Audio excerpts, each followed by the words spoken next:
welcome to the BoshNRoll channel. If you want to support my daily Eternal Magic offerings while getting amazing perks like the BoshNRoll Discord community, have me play your deck on the channel, or listen sideboard guides before tournaments, check out the Patreon or YouTube membership program.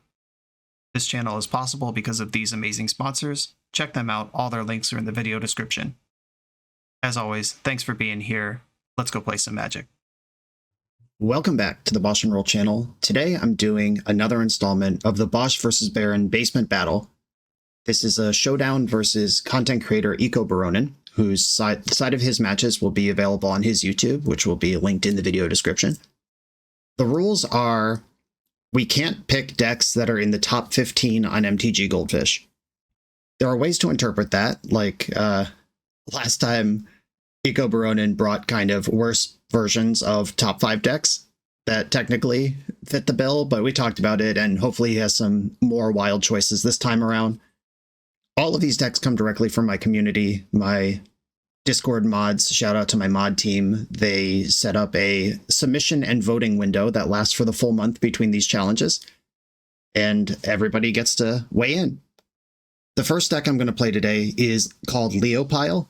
It's a Grixis Yorion deck designed by Patreon subscriber, you guessed it, Leo. I've played this deck a couple times. This has been a project for Leo over a number of years. I think I even 5-0'd with it once a couple years ago. It's just a big pile of great cards that I'm happy to cast most of the time. This sort of big, gloopy card quality deck kind of falls flat in a hyper-efficient synergy-based format, which Legacy is right now. But if we're battling in the basement, hopefully this just pile of rate can get it done. The second deck I'm going to battle with is Black Knight Stompy. This is an aggressive mono-black deck. We have soft disruption like Thoughtseize. We have removal like Sheoldred's Edict. We've got Hymn to Turok, Sinkhole, and then just big baddies that get it done. 4 Barrogoyf, 4 Dauthi Voidwalker, 4 Cecil Dark Knight, and the reason for the season, Exsanguinator Cavalry. Whenever a knight you control deals combat damage to a player, put a +1 counter on that creature and create a blood token. That is the Cavalry, that is Murderous Rider, that is Cecil. We've even got some Phyrexian Crusaders in the sideboard. Instead of Ancient Tomb, this deck's ramp is Dark Ritual, which, again, is an off-meta choice. Ancient Tomb is one of the key pillars of Legacy right now. I have played versions of this deck before on the channel, and I'm excited to revisit this one. And speaking of revisiting classics, the third deck I'm playing is my very own Parallax Wave Standstill Opalescence combo control deck. This was a brew challenge from Patreon subscriber Claire earlier this year, maybe like 9 or 10 months ago, quite a while back, that I 5-0'd with.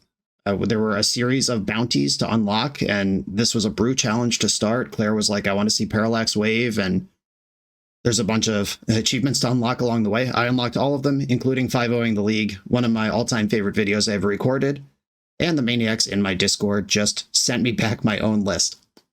These are the decks I'm playing. Let's queue up with Ecobaronen and battle it out. I'm on the play in round 1, which is a mixed bag, because we alternate play draw, which means I get to be on the play in rounds 1 and 3, because I won this die roll. However, round 2, the Stompy deck, is the one I'd like to be on the play.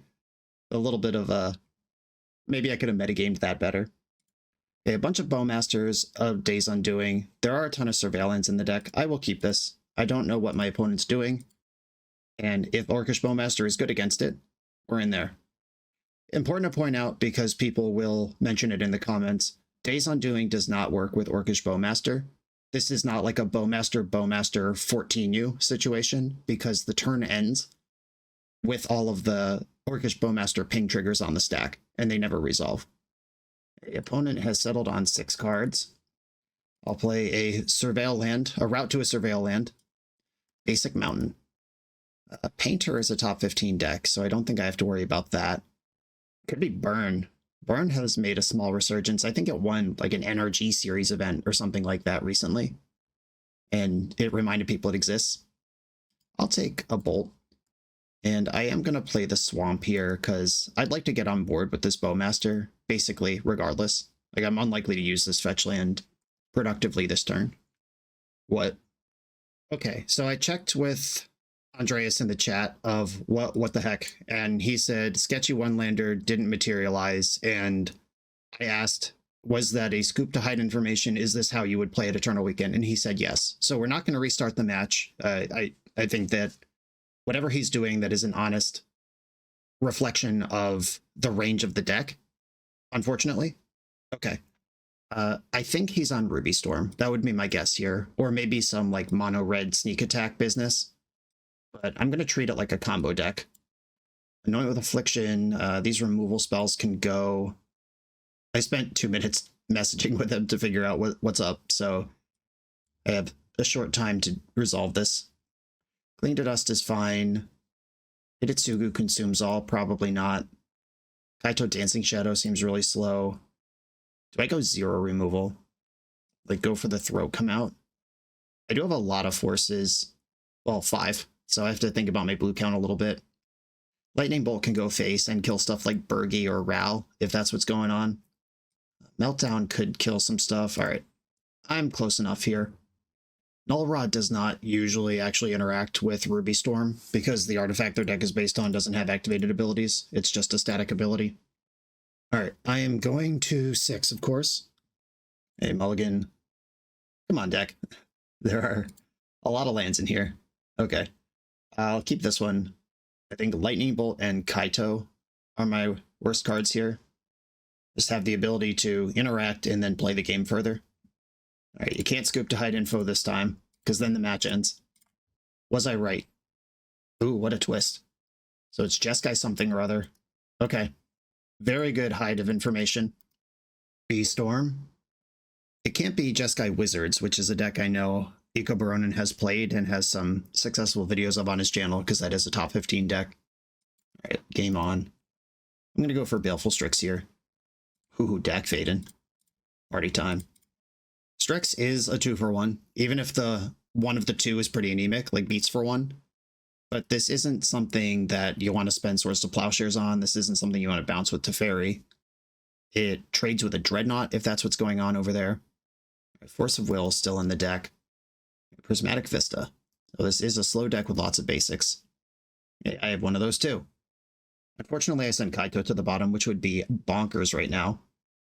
I'm going to make him think about it. I'm going to attack with Strix. Play my 3rd land, then attack. Okay. Diamond Hands paid off. Now I'm going to ponder and hope I don't get my hull breached, I guess. 3 lands. I'm good on lands. Shuffle that away. Brainstorm. More of the same.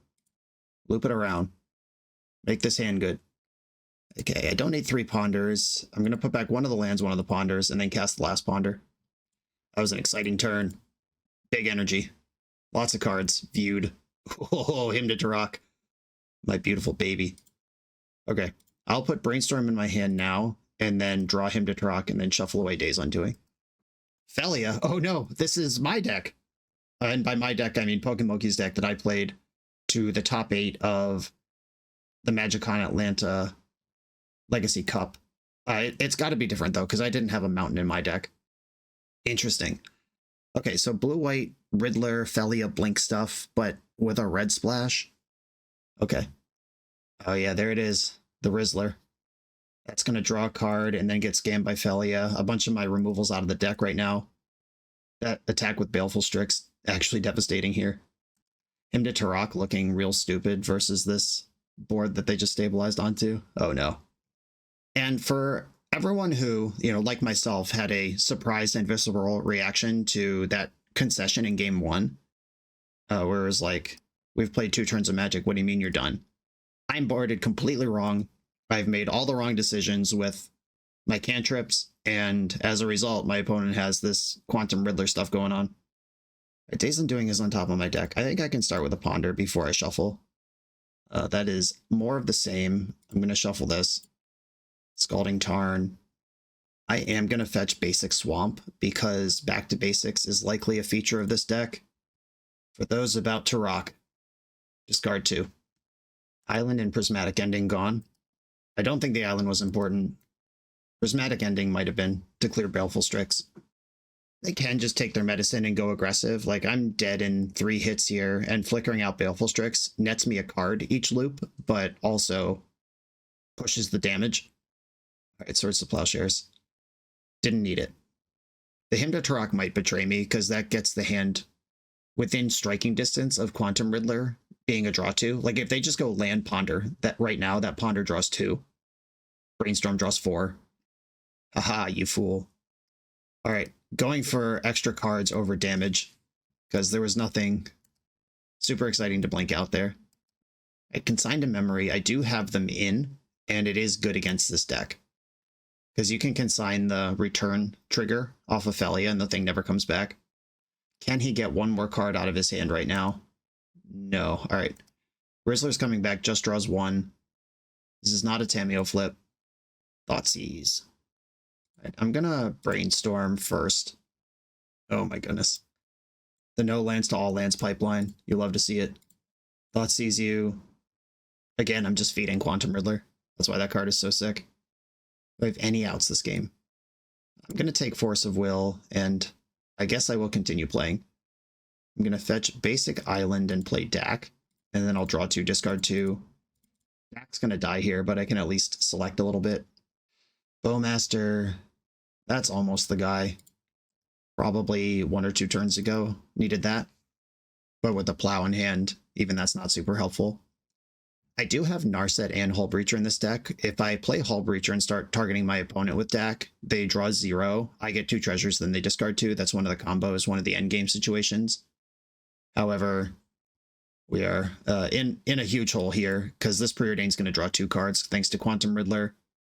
That will flip Tameo. All right, I'm not winning this one. GG. Okay, to the correct sideboard.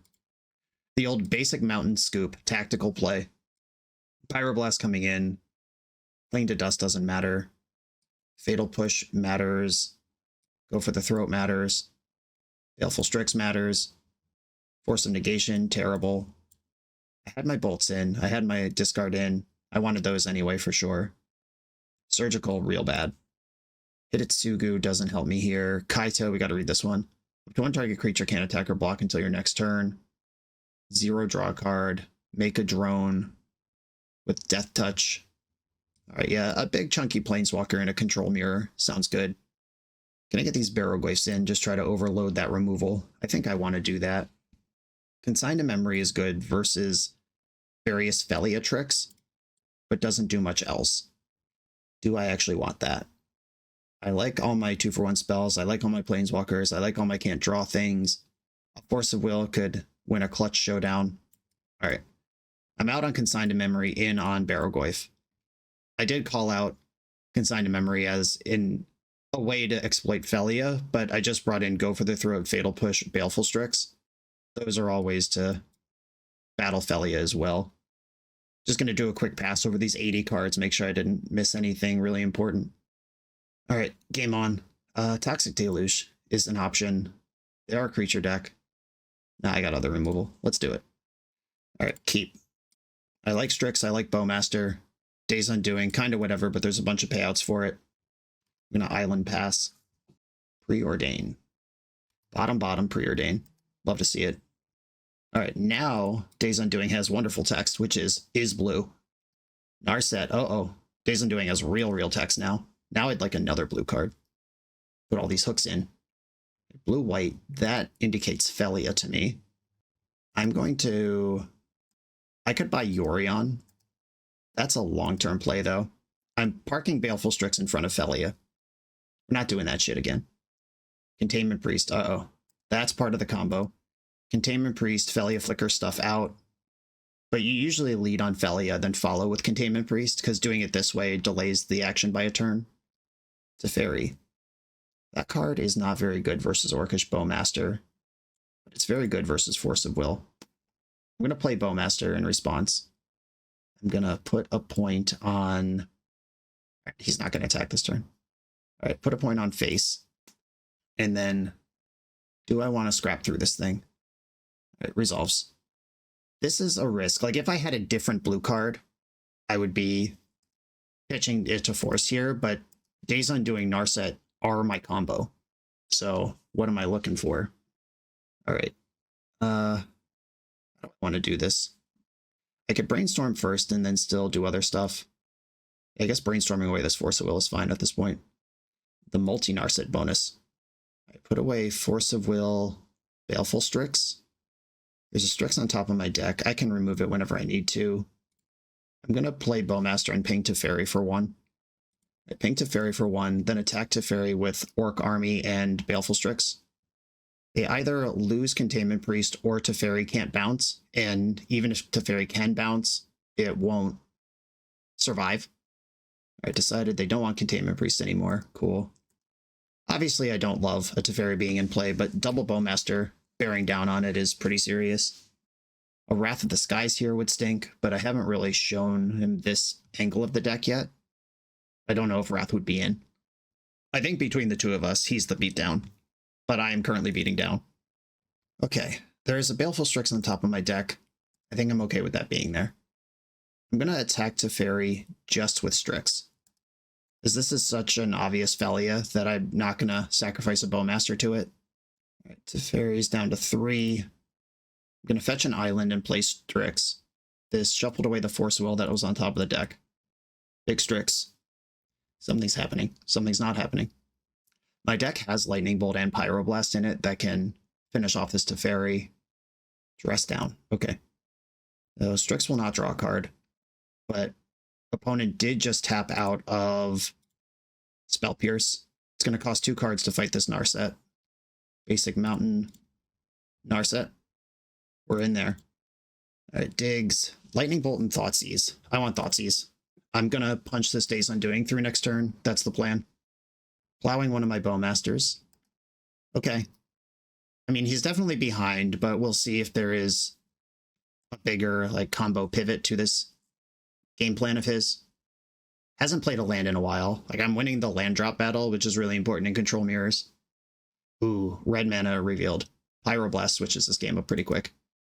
There it goes. Well, Thoughtseize. Coming right for you. Prismatic Ending, Bowmaster. Yep, that happens. Brainstorm, Dress Down, Rizzler. I'm going to take Dress Down and play Narset here, which blanks the rest of this hand.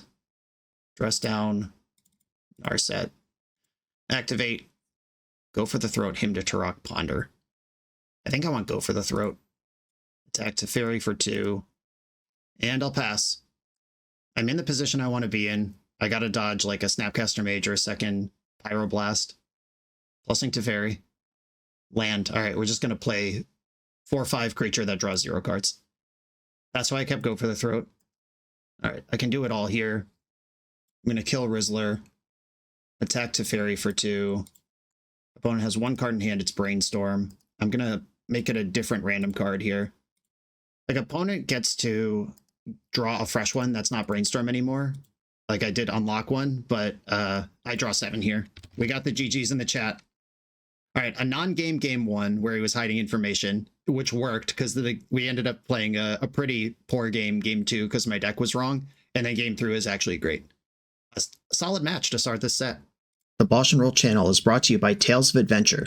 TOAMagic.com has almost 100,000 unique cards in stock.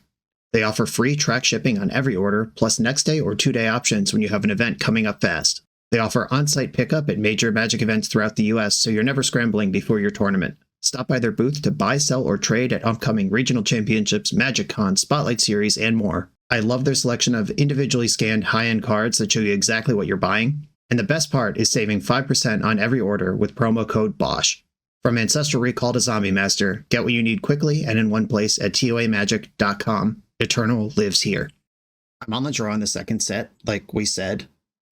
I am going to keep...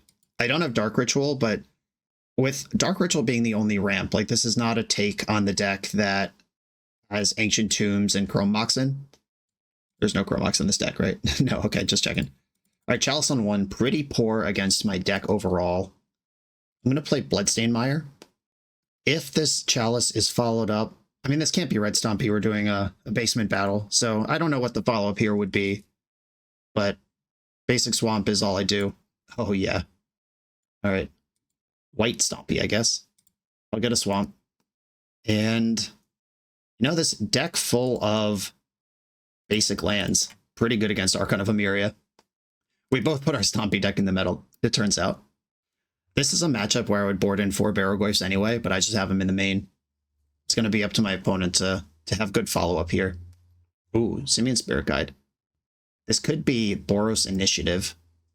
Fable the Mirror Breaker is exploitable by Orcish Bowmaster. Him to Turok, my goodness. Won't even have any cards to discard? That's interesting. How can I set this up best? Oh, whatever it discards here will end up in the void. I might just take the initiative or some crazy shit this turn. That doesn't use my mana the best, but my opponent might not have cards in their hand after this turn. Like, I'd like to play a 3-drop now, or I can't play 3-drop, then 2 2-drops, because this land enters tap and I don't get 2 spells. Yeah, let's see what ends up in the void here. Cavern of Souls, Chrome Mox. I mean, I'm not opposed to a Chrome Mox, but it's not better than beating down. I'll play my Wasteland tap because I'm not doing anything else here. I'm not currently winning the damage race, but that's Barrogoyf's job. Kept the card. And Bowmaster is one of the rare instants in my deck. I do also have Swift End, which could kill Archon of Emeria and then do stuff. Seasoned Dungeoneer. Okay, we are in the initiative. I think due to play draw, I'm going to lose this one. Like, I think the same game where I'm on the play is okay. But of course I'm not, so, you know, whatever. He's got a Mountain in hand, which if he plays his City of Traders dies. Another Murderous Rider. Okay, Dothy Voidwalker. I can't put things into the void immediately. Well, I can put it in the void, but I can't use the void until next turn. Voidwalker doesn't block. All right, I'm gonna attack with Voidwalker, tutor a mount or a swamp, whatever the thing is that I play. And Fable is flipping this turn. Do I want 2/3 Barrogoyf in play, or do I want to start killing creatures? 4, 5, 6, 7, 8 damage.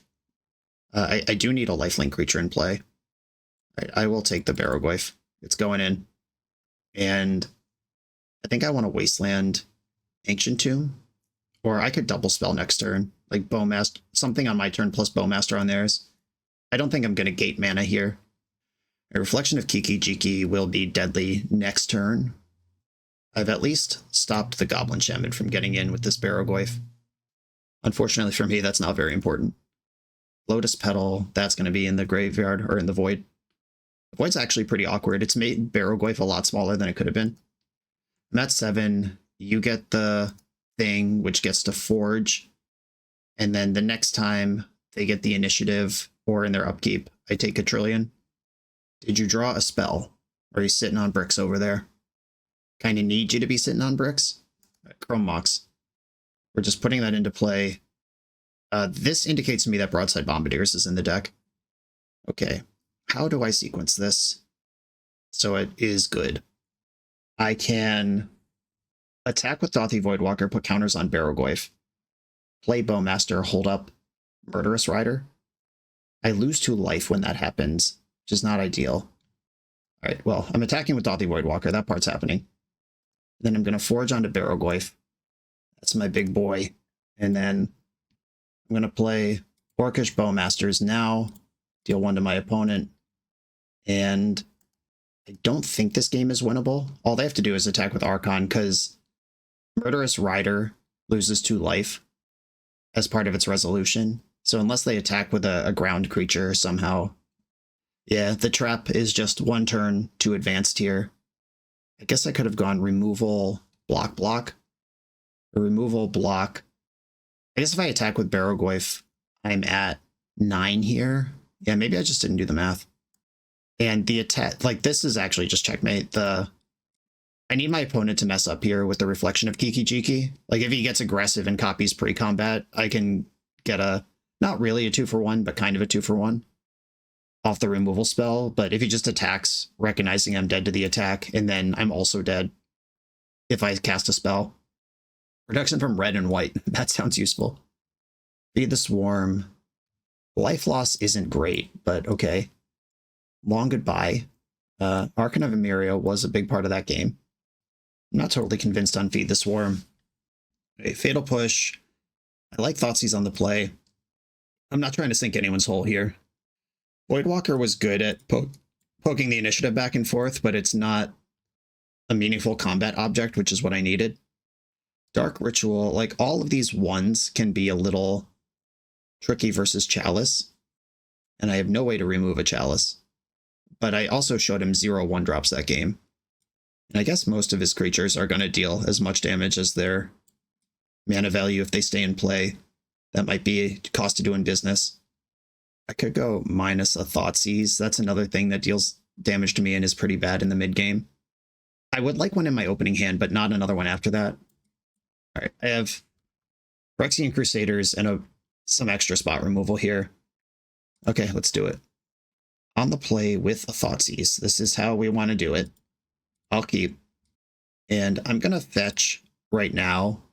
In case there's an Archon of Emeria over there, I don't want to have to navigate it with my fetch land.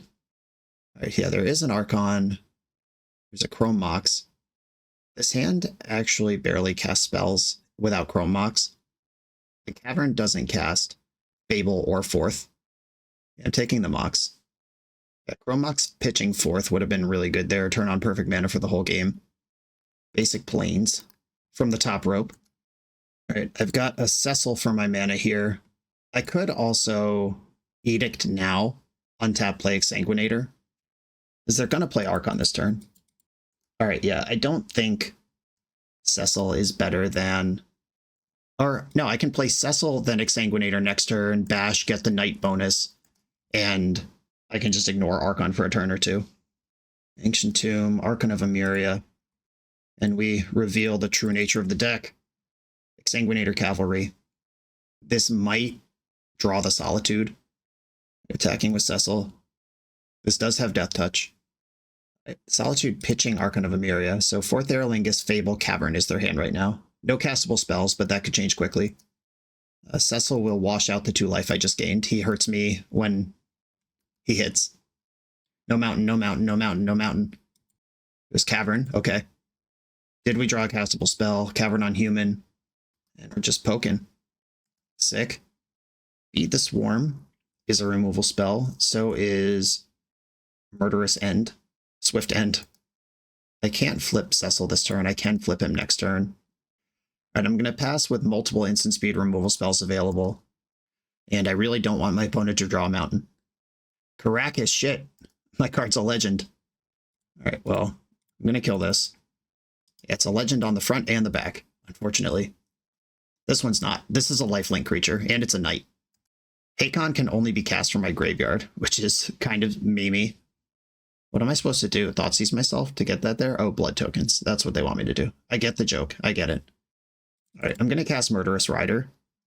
And I'm just going to pass. Yeah, okay. Bouncing Cecil. That's fine. Cecil was not going to attack there. Because what my opponent could do is wait till I lose 2 life from Cecil, then bounce it before it flips. All right. Opponent's mana screwed. The card Solitude is not good for me here. Attack with Rider. Swords to Plowshares. Okay, you got me.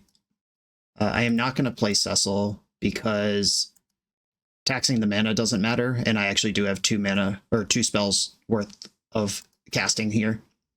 Shit. All right, well, we're in trouble. This is not a card I can destroy, and the Archon of Emeria is gone. Yeah, I'm just going to get Lingust. Get my face fucking Lingust. All right, that is a Lingust for 4. The Fable's gone. Combat. Got to decide how many. Player on Bowmaster. The answer is everybody. Everybody in the club. Each opponent sacrifices a creature token of their choice. Bowmaster. I'll ping one of these. And then I can finish this one off in the end step. Would I rather have a 2/2 or a fresh 1/1 and 1 more life? I'm going to finish that off in the end step. Because they have the Monarch. Ping. I would rather have a 2/2 for sure, for sure. Dark Ritual, unhelpful. Feed the Swarm, take 0. Don't mind if I do. Hell yeah. Give me that Monarch. And I might as well play Cecil here. It'll at least cost them the Caracas to activate it. Yo, Fatal Push. All right. Good cards coming together. Another Ancient Tomb. Oh no. Are we going to re-Lingus? No, don't do it. Oh, that's such a frustrating draw to have. I'm ready to concede. All right, GG.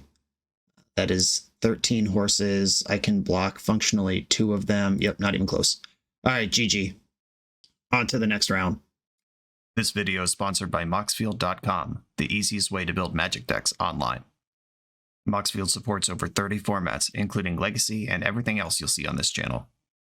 There's multiple customizations so you can interact with your deck how you want.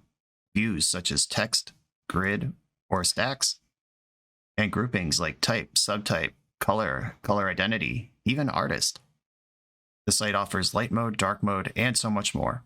However you want to see your deck, Moxfield can provide it for you. Follow my Moxfield to keep up with the channel and what I'm playing in paper. I'll see you there. I'm on the play in the final round. My hand is actually kind of the nuts. So it's kill something, end step, intuition, untap, replenish, game.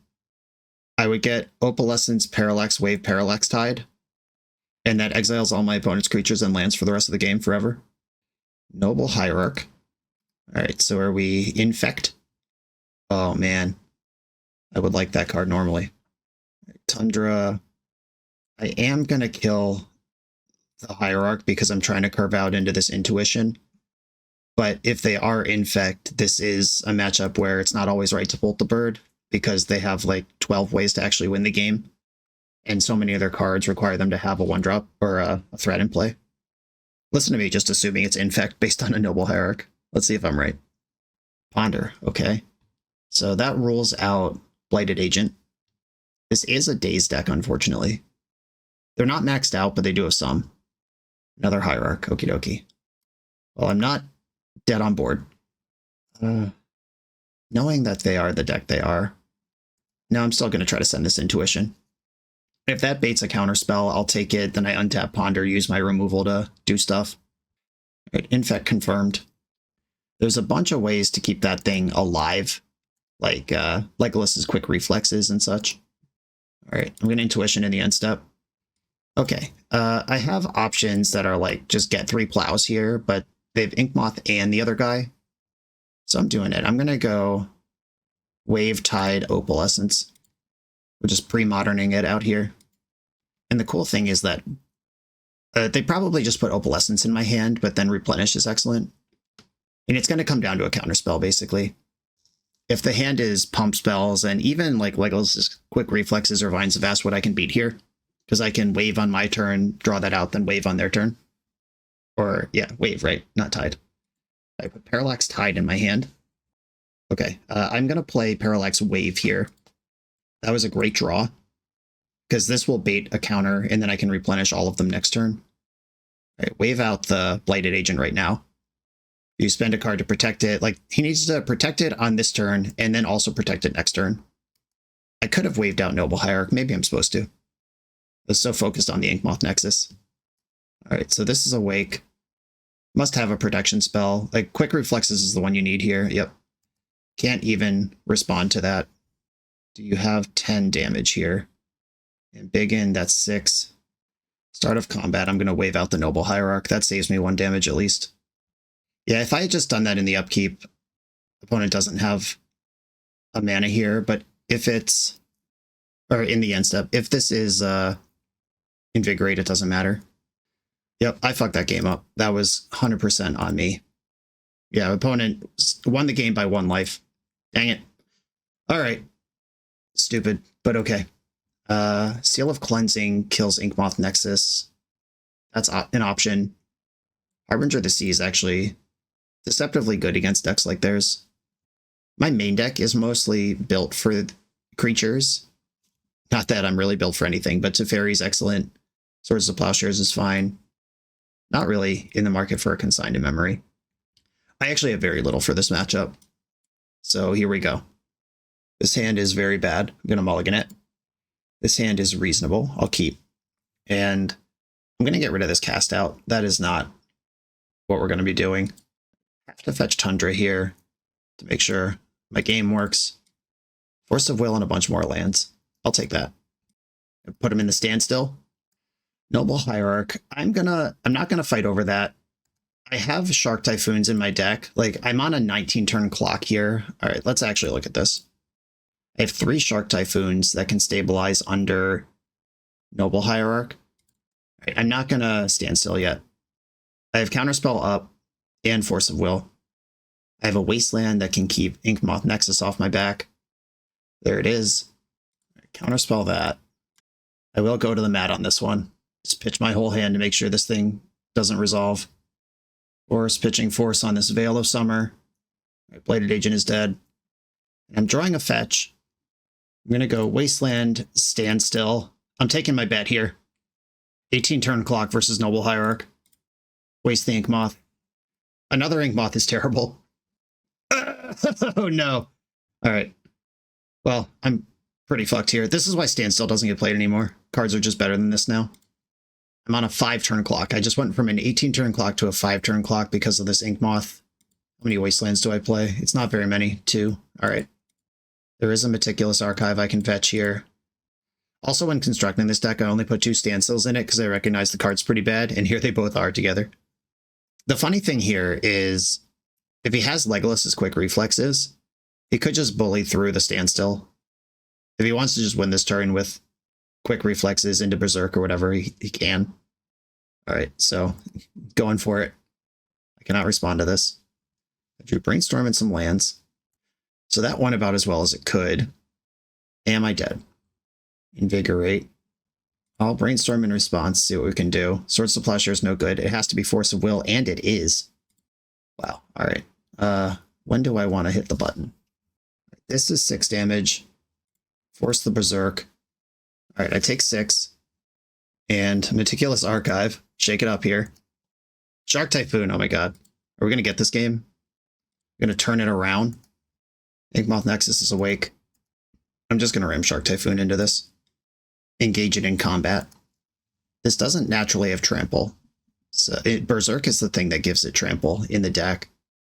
Legolas's Quick Reflexes here is actually really good because it untaps when it resolves, then he can float mana in the middle of combat, kill the shark, and still be attacking. That would be a cool trick. But instead, the Inkmoth is dead. Oh my god. Stability is in reach. And I'm still holding a plow. Well, this card is devastating versus Infect. Shove it. GTFO. Alright, Opalescence. We're doing it somehow. Oh my god, I'm so excited. Hierarch's in. Island. This looks like a good time to cast Brainstorm. Put back Island in. I don't actually want this Opalescence. I'm a long way off from that. Fetch. I'll get Plains because I do have that stupid Harbinger in my deck. Replenish. There's a Shark Typhoon and a Standstill in there. Alright, Opalescence, Replenish, Plow, I guess is the take here. I'm gonna pass. Windswept Heath. There could be a Dryad Arbor in this deck. I'm gonna plow the Hierarch away because I'm not gonna replenish with that thing around. And I'm gonna pass here, see if a Dryad Arbor jumps out.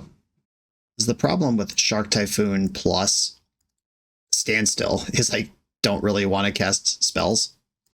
Okay, he just doesn't want to see it. He's like, fine, you got it. Nice, alright. I didn't think we were winning that game, but Teferi doing the most. A classic counterspell, found a target. Containment Priest is literally a 2-2. That's not nothing. Yeah, I actually am kind of shook from how bad Standstill was that game. If he didn't just like get greedy and try to shove, I think he just kills me in 5 turns. A Containment Priest, the powerful 2-2 creature, 2-2 blocker. Plenty of blue cards to support Force of Will still. Seal of Cleansing. That is another answer to Inkmoth that just sits in play, but it doesn't do anything else, and I do have one in the main already. Okay. I'm ready. Deafening Silence could stop, like, flurry turns from happening. Maybe I should have thought about that a little more. Too late now, we're in it. Plow, Priest, Force, keep. Glistener Elf is here. I'm going to play Tundra and pass. I'm not going to get in a big fight over this Glistener Elf when Daze might get me. And this is one of the ones that Containment Priest can block. Or the one. There are 3 threats in the deck, and Containment Priest can block one of them. All right, no touching the Elf.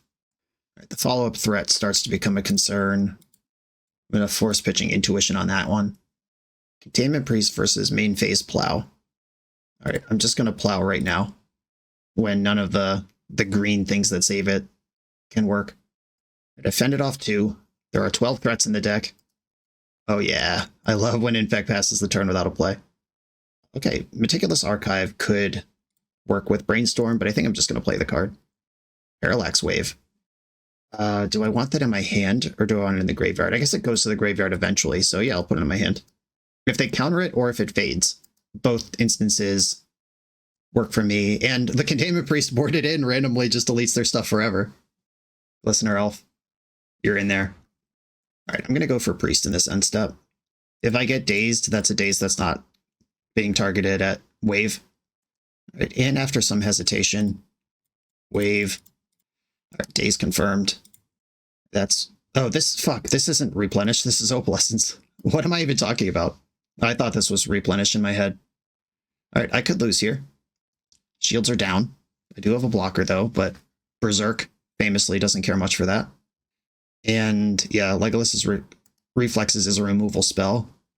Invigorate. All right, good chance I'm dead here. I tried to bait him with the Daze, but he couldn't be fooled. All right, GG. Priest dies on the attack trigger, and then I have nothing to block with, and I take 10 instead of 8, and then I die instead of win. GG. Those are the matches. We're going to get Ecobaronen on the call and debrief them.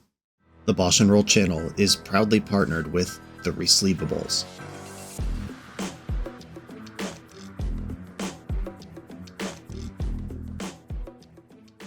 In this YouTube series, hosts Patrick Sullivan and Patrick Chapin go set by set through Magic's past, leveraging their decades of experience as Pro Tour players and game designers to analyze the good, the bad, and the ugly of Magic's history.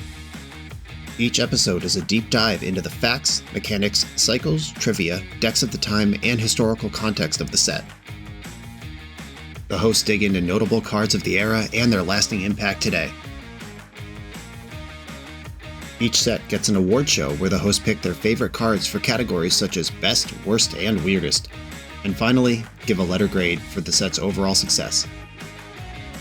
Whether you want a history lesson or a nostalgia hit, The Resleevables has it at youtube.com/theresleevables.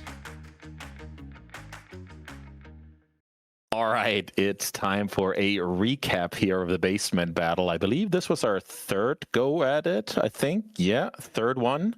And we plan to do more in the future here. And just to remind everybody, we're trying to line up Brian's members' decks versus my members' decks. And this one, I threw a little bit of a curveball here because I played a deck that might seem a little bit familiar to you in the first round. It was from a guy named Brian who I believe took it to a paper tournament the previous weekend. Sorry, my camera's going nuts, but okay. All right, I'm back.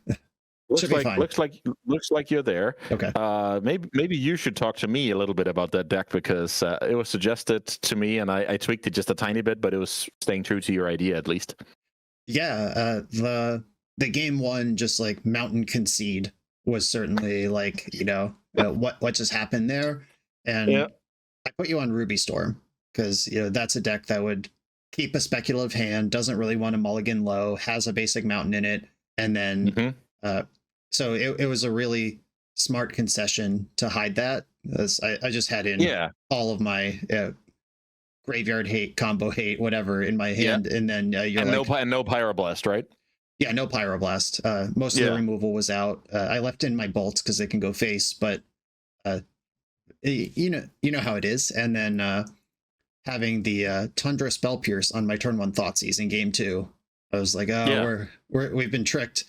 And it was even the Arid Mesa there. I had like 2 Flooded Strands and Arid Mesa, and I was like, let's play out the Arid Mesa to sell it even more, and then maybe we can catch something here. It was just a little bit of a good fun. But I think the biggest advantage is you would have 0 Pyroblast in the deck, and the cards you would bring in would probably miss, right? It's like that kind of a concession here. So I have chat visible on my end, so we talked about should we restart or not, but I think you asked the right question here. Would I keep this hand if we're playing for actual stakes? And the answer is yes. I don't want to go to 5 here. I think it's better if I find a land in like top 2 and I'm in business. So yeah, that was you want to have good games, but at least there was a little bit of storytelling and kind of trap you a little bit for game 2 going on. But yeah, I loved your deck because I just played a lot of Modern recently, and the Quantum Riddler is a pretty cool card. So I love your list, and I just basically added a little bit of red to it, like for Pyroblast and a little better prismatic endings. and I, changed a few cards around, but it was very true to your list, and it was cool to play. I was not happy to see the Yorion though. You didn't play the Wizards package, did you? Like Trainers and Flames or whatever? No, this deck is called Leopile. One of my Patreon subscribers named Leo. He's been in my community for years, and nice. That's just his deck. He plays it everywhere. He tunes when the meta changes, when new sets come out, and it's just affectionately called Leopile. And I've played it on the channel a few times through full leagues. I even trophied with it a couple of years ago. That was a fun run. It's just all the good cards you want to cast in Grixis, plus Yorion at the helm. It's a fun deck. I actually think Yorion is a little bit underexplored. I feel like frequently you can get to, I usually use the terminology ratio, like the correct ratio of certain cards. Like you can play a bunch of forces. A lot of cards are like, cantrips are, whatever. If you add a few preordains to round it out, like it doesn't hurt your deck, right? There's a lot of this going on. I actually feel like it's a little bit underexplored. But I guess if the format calls for more grindy games, like the matchup in round one here, then we're really cooking. But I was sad to see that one. I knew you had me covered. Yeah, Yorion is always just what you don't want to see in mid-range hell, because they're just going to go longer. The mid-range wars end at Yorion, and when I thought you were Ruby Storm, I was like, how are we going to do this? And then even though I was completely on the wrong foot for game 2 and lost quickly, I was still pretty happy with my setup going into game 3. Yeah, and I actually had to get super lucky with, I had a terrible brainstorm where I basically only had white removal and a naked force, and then I was super lucky to hit the Ophelia into Riddler, and then it just looked like I won in dominant fashion. But from my side, I thought I was doing terribly up until those 2 exact draws. So, but yeah, and then from there, we all know what happens when those guys connect. I think I even messed up a little bit with when to empty my hand, and there's a little bit of, I think I could have played a little bit more optimal in that game. Something I wanted to ask you about that game is when you attack with Strix on turn 3 and you did not crack your Prismatic Vista, there was just some Kaito bluff there that I was like, oh, should I plow this Bowmaster? It's just a really cool trick that I think you can actually get a lot of people to plow small. No, it was a Strix, sorry, not Bowmaster. It was a Strix. Yeah. So did you put any thought into that?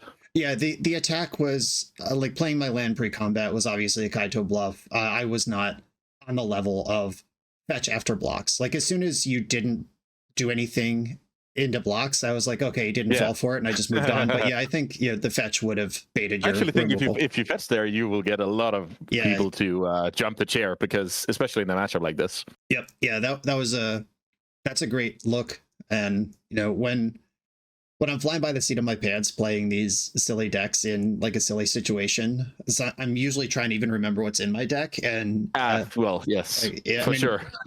We'll talk about it coming up soon, but I also just threw game 1 in our third match, but we'll talk to that when we get there. So there was some sloppy play here. Certainly. So you end up taking down match 1, and I had my Boris Initiative deck, and since we alternate play draw, that was kind of good news for my Chalice deck, right? So I believe I lead on Chalice into Archon, and then I'm lucky to get the Initiative creature after you himmed me.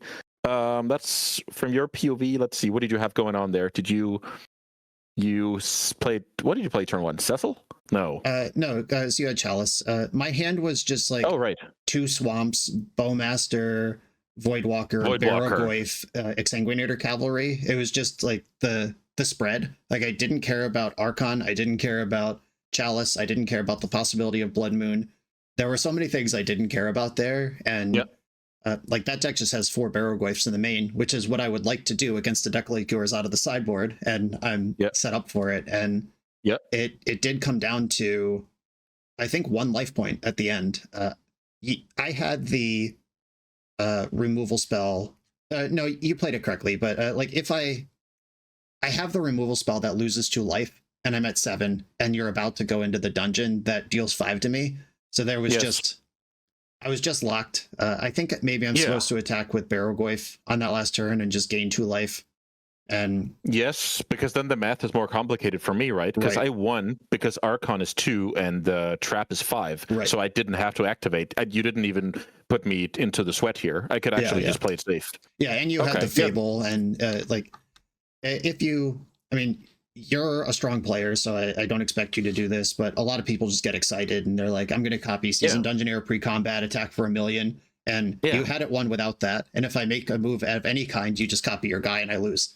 So Yes. yeah, So you I had think that one you all make the a way good covered. point. You make a good point here. If you gain the life, then it's actually a tough decision. Here it was Right. not a tough decision for me. So I guess that's just the learning here. So let's see. You him also some bad cards, and then I draw the perfect card. Like that's all with a Voidwalker in play. Yeah, That's it was what I want to see, right? unfortunate. I was really hoping to put a seasoned engineer in the void and get to be in charge I of think that to be part of the game. fair, I would have cast that already if that was in my hand, right? Probably. Even like a solitude would have been Yeah, nice. Solitude. You know, Solitude is a realistic one. Yeah. yeah, there's some bangers in there. And you were going into a Fable chapter 2, so just getting you empty also Yes. reduces your ability to move cards around. So it Yep. felt good, then, but it was just the worst 2 cards. Yeah, the top card of my deck was Dungeoneer, and then I could win the race from there. So let's see. How do you bounce? I guess you don't even. I guess I also win game 2. Was that the double fourth Theolingus game? Yes, I fully stabilized. Like you had mana problems for a while. I fully stabilized and took the Monarch versus the first fourth, but you just had a second one, and that's all there was to it. Yeah, I had 2 of those, and I was like, okay, this is a pretty good 1-2 punch. I actually considered staying back with 1 horse on that turn, but I thought it would just be wouldn't have like a good comeback if I just hit for maximum. Even Bowmaster was somewhat obvious. You also played well there. You didn't block, but you finished it off with the end step draw that I had. That was just a cool play that I talked a little bit about from my POV. Something that's easy to miss, I guess. Right, and leaving a horse back doesn't even make sense. You have to leave back 2 if you don't want Bowmaster to kill the blocker. Like you should just, unless you're willing to deal just 4 damage and leave 2 back just to get the Monarch, then you're not beating Bowmaster in that spot anyway. Then I even lose to Bowmaster, 1 Bowmaster, 1 removal. Right. So yes, well lose, but I don't get the Monarch and all of that jazz. So I think I was priced into doing that, and I had a second one. I actually only played 2, so it was just super random that those were like an accident waiting to happen whenever I found a red source in that game, right? Because you knew it from turn 1, I believe. And so it was more like, you noticed I had mana problems. You tried to shut me out of the game. Also, the Caracas draw was pretty clutch. Like you were actually doing some good things with the Cecil. So I end up taking that one down. And then for match 3, I was playing Infect, and this is where we have to talk about reading the cards. I in the last when was it, game 3 or the standstill game? No, that was game 2. Oh, that was atrocious. But first things first. So let's see. Game 1. I'm trying to remember here. I think I just stumble into the kill where I make a decision on intuition. Where I end up. Which one? I'm giving you the one that kills lands, right? Yeah, you're giving me the one that kills lands. I have replenish in my hand, so like. If I replenish, I have infinite creature removal for the rest of the game. But I drew for... Why so? So Opalescence plus Parallax Wave, you put the exile all your creatures on the stack, then you exile Parallax Wave to itself, and then it comes back as a new Parallax Wave at 5 counters, and then the exile triggers from the first one resolved, and your permanents are just gone. So for the rest of the game, I have a 4/4 with 5 vanishing counters on it that can exile all your creatures permanently, and you can never touch it because I can flicker it out at will. Okay, so how come you didn't cast Replenish? Well, I just thought, like, what if you have Force of Will? What if you have Daze? I drew Parallax Wave for turn. I drew another Wave, and Wave is the one that I can clip your 2 creatures in play, and then you need Legolas's Quick Reflexes to do anything for the rest of the game. And I figured I'll lead on that one because it's just as good. And if you counter it, I'll cross my fingers and then replenish next turn. And then I definitely win. So it was more of a 1-2 punch rather than playing the best thing out first because of the fear of, I guess, exactly Force. I guess I Daze Intuition there a lot of the time. I cannot risk something weird coming out of it that you can pay for Daze, right? Yeah, probably. So like Force of Will, I hadn't really tested your counter spells yet that game, the wave is what I wanted anyway, and I just drew it, and I can wave your creatures for 1 turn and then replenish next turn and then go off. But I was busy like narrating and being surprised that my wave resolved, and I forgot to exile your Noble Hierarch, and then you got me for exact mana. Yes, this is good because I was about to say you played well because you activated the wave on your turn, but you only did it once, I guess. Yeah, I got rid of the creature, the threat, and then I was like, oh shit, this This could noble come hierarch, back to bite you. Yeah. like if you have Invigorate, it doesn't matter, but you had Berserk, and you used all of your mana to get to that point. Yes. So that one mana mattered a lot. Yeah, for sure. So if you point at that, we have a totally different game, and then you probably bury me with that replenish. So that's pretty cool. Game 2 is where a disaster class happened. I in my mind, the Legolas Quick Reflexes was also an arms chant. Also that. So when I play that card into your standstill, I'm like, oh, how does this work? He draws 3 and then he cannot respond? Is that how it works? Okay, look at me. But then I just realized, now I'm losing to counterspells, and I kind of turned on your deck. So at that point, I didn't know about the Shark Typhoon. So that collision might have happened a little bit later, and then I would have to do stuff, obviously. But that didn't feel good, breaking that standstill. How did that look from your side? It was a disaster, like you said. I lined up, kill your creatures, have the Wasteland for Inkmoth, and I'm willing to roll the dice on an 18-turn clock versus Noble Hierarch with my standstill. But then you immediately have a second Inkmoth, which is a 5-turn clock instead of 18. Yeah.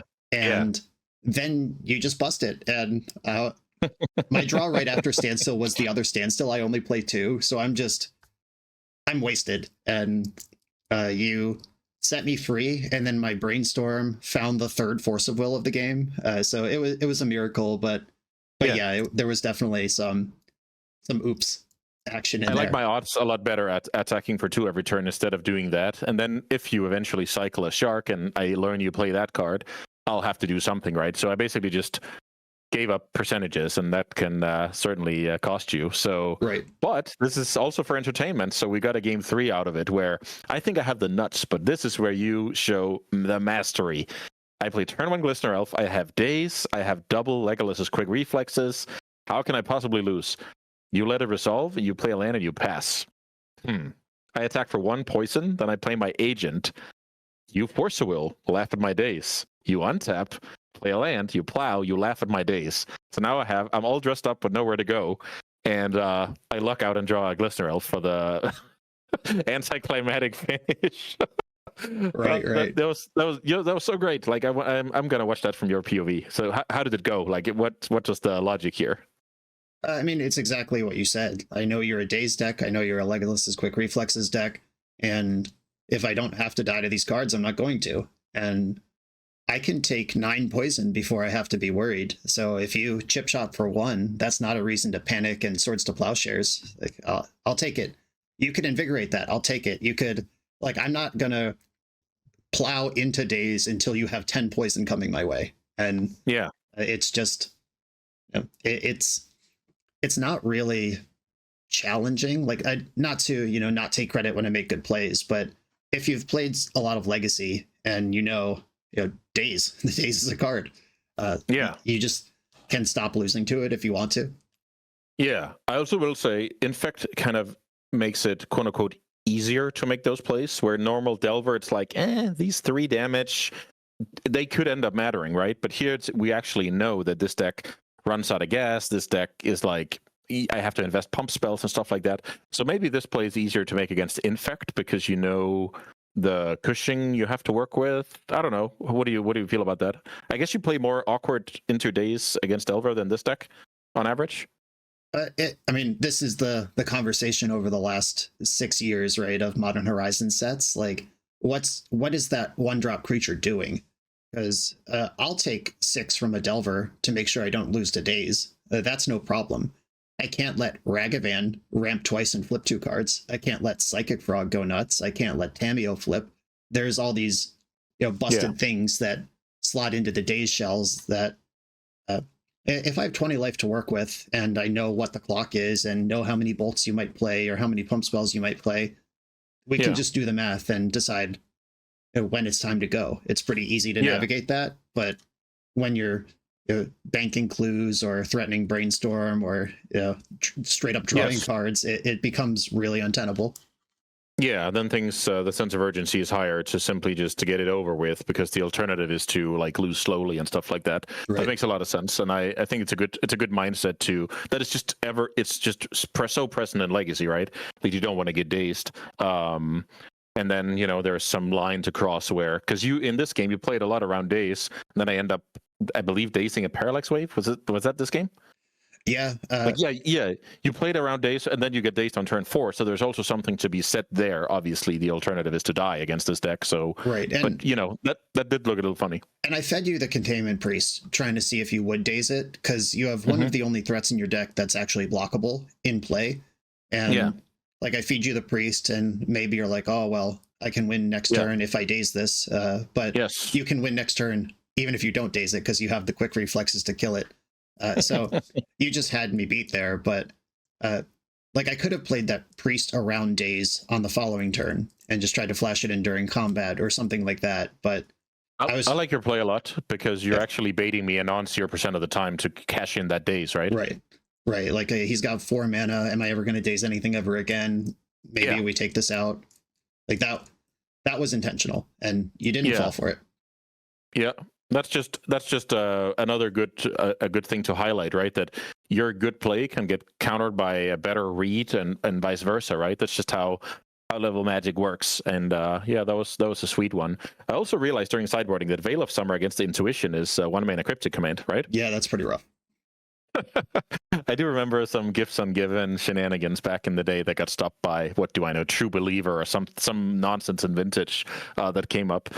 So I wanted to fire off that one, but I guess I got to eat Force of Will instead, the Counterspell War. If I remember correctly, there was some, and it doesn't feel good to force a Veil, right? But you have to do it because the alternative is worse. Yeah, of course. You just have to eat it. And versus Infect, so many of your cards don't work or don't matter if you don't have a poison threat in play. So I will put every card in my hand down to get that Glistener Elf off the board, because it's probably a mind twist as well for you until you unlock it with the next one. Yeah, certainly. Yeah, I quite enjoyed this one. I think we keep getting interesting situations, and then getting to talk them over here and highlight some good plays and some less good plays on both sides of the battlefield. It's the full experience over here. How confident are you for Eternal Weekend? Is that going to be your tournament? Well, I feel really good. I have 2 decks I think I could win the tournament with in Legacy, and I have 3 decks I think I could win the tournament with in Vintage. Both formats I'm dialed in on, and obviously you have to show up, perform, have some good breaks on the day, but I've trophied my last 4 Vintage leagues in a row with 4 different decks. Like, I'm just I'm locked in. I feel good. That's a good problem to have. Yeah, I'm excited to see what you end up bringing to the table. And around a month from now, we're going to be bringing more decks to the table as well here in another basement battle. I'm looking forward to these. Those are a highlight on my calendar, I must say. Right. And since this video is going to turn around fast and be out tomorrow, I'll say I post everything I'm going to play at Eternal Weekend in my Patreon. You can have that information if you want it, viewer. Eternal Weekend's going to be about a week out when this video drops, and you will get to know my stuff. I'm actually already locked on my 2 decks, and I can start sharing that information. That is super cool. I'll keep an eye out for that one. All right. I don't think I have anything else. Maybe you can shut us down here, Brian. All right. Well, everybody, thanks for watching. If you're watching on my channel, go check out Ecobaronen. If you're watching over there, come check out BoshNRoll. I have a Patreon. He's got a Medify. We both are dropping stuff over there as well, if you want to support even further. And thanks for watching. We'll see you in a month for the next one of these.